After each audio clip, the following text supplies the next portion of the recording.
A gente vai continuar falando sobre isso e nós vamos receber aqui uma infectologista que nos ajudou muito a compreender o que estava acontecendo no Brasil e no mundo com a Covid-19. Eu estou falando da infectologista Luana Araújo. Luana, que bom recebê-la aqui no Hora H, que bom revê-la. Pena que diante de uma situação em que a gente sente risco novamente. Então, começo lhe perguntando, Luana, qual é o grau de risco que o mundo está vivendo hoje com o aparecimento, o surgimento do hantavírus? Boa noite, Thaís. É sempre um prazer estar aqui com vocês, a despeito das circunstâncias, né? O risco é baixo, Thaís, isso é muito importante que as pessoas entendam. Ele é relevante ali para aquelas pessoas expostas dentro do contexto do navio, mas ele, em termos de saúde pública ou de saúde global, ele é um risco baixo. Hantavírus é um grupo de vírus que a gente conhece há muitas décadas, desde os anos 50, isolados nos anos 70, para os quais a gente não tem, de fato, como já mencionado, um tratamento antiviral específico, mas temos vacinas em desenvolvimento de diversas plataformas já há bastante tempo, mas com dificuldade de seguirem nesse processo, exatamente porque é uma doença rara, embora do arsenal, né, do nosso meio habitual dentro de doenças infecciosas.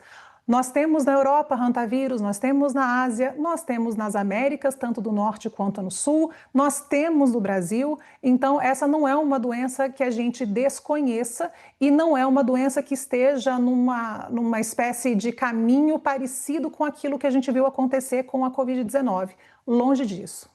Luana, o Vinícius Murad, nosso repórter que foi fazer a apuração dos casos aqui no Brasil, fez a diferenciação das cepas. A cepa que causa a contaminação entre humanos.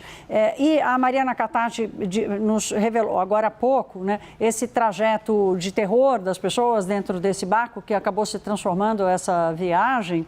E o fato dessas pessoas terem que voltar para suas casas, enfim, e existe uma preocupação, né, mais ou menos como foi com a Covid-19, das pessoas viajando para cá e para lá, carregando o vírus para cá e para lá. Então, diante do que você está dizendo, ninguém no mundo precisa ficar com medo de receber essas pessoas de volta.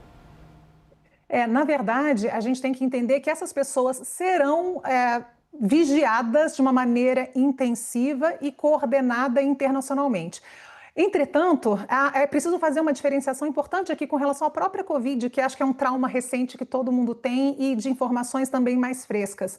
O vírus da Covid-19, o SARS-CoV-2, ele tinha uma replicação, quer dizer, ele se multiplicava muito nesse território aqui de nariz, garganta, né, que a gente chama de trato respiratório superior. No caso do hantavírus, ele, na verdade, se multiplica nas profundezas, eu vou colocar assim, dos nossos pulmões. Então, não é tão simples assim dele sair. Não é tão simples de chegar a outras pessoas. A transmissão, ela é muito mais difícil e muito menos efetiva do que acontece com outras doenças que têm quadros respiratórios envolvidos, como a própria Covid. Então, você vê, é uma viagem de terror, é uma viagem difícil, um vírus que tem uma alta letalidade, que sempre nos preocupa. Entretanto, são 150 passageiros, 149 passageiros e 8 casos até o momento dessa doença. Não é um rastilho de pólvora. Se fosse, a gente viria uma coisa muito diferente do que a gente está vendo nesse momento. Mas não tenha dúvida, são mais de 20 nacionalidades, né, dentro deste navio e todas essas pessoas, quando elas retornarem para suas casas, elas serão monitoradas aí pelo tempo necessário a partir do último contato que elas tiveram no navio e com principalmente aquelas pessoas que sabidamente adoeceram. Eu acho que você traz uma informação importante aqui, que é o fato da ciência já conhecer o hantavírus, né? Porque no caso do SARS-CoV-2, do vírus da Covid, o mundo precisou aprender muito e rápido, e ainda assim, infelizmente, acabamos tendo milhões de mortes, né? Aqui no Brasil, centenas de milhares de mortes. Luana, para a gente terminar, sobre esses casos aqui no Brasil, 21 casos já foram descartados, outros 11 estão em investigação e 2 confirmações. Especificamente sobre esses casos, diante das informações que temos, que são poucas, até pela preservação da privacidade dos pacientes, também temos que manter o grau de preocupação baixo? A gente tem que dar ao problema o tamanho que ele tem, tá certo? Esses casos, eles não têm absolutamente nada a ver com os casos do Cruzeiro. Inclusive, isso já foi comentado pelo próprio governo do estado do Paraná.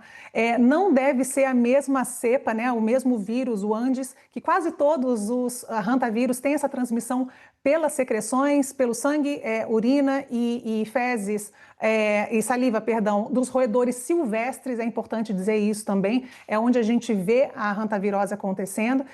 Então, não tem relação com este que é o único que tem a capacidade de transmissão pessoa a pessoa, que é o que está no navio.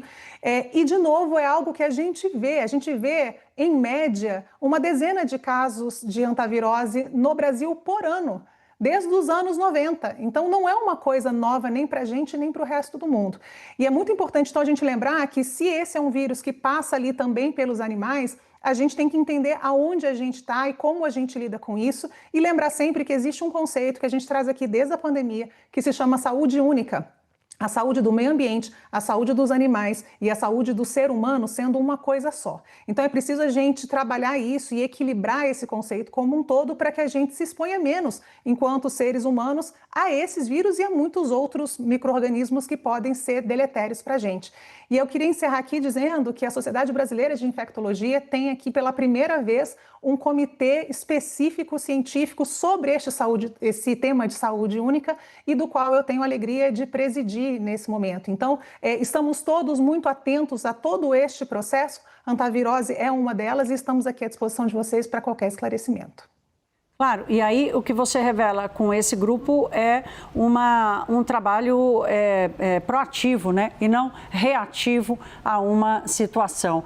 Doutora Luana Araújo, infectologista, muito obrigada pela sua participação aqui, seus esclarecimentos, como sempre nos ajudando a colocar cada coisa no seu porta-coisa e dar ao problema o tamanho que ele realmente tem. Boa noite, muito obrigada. Obrigada, boa noite e até a próxima. Até.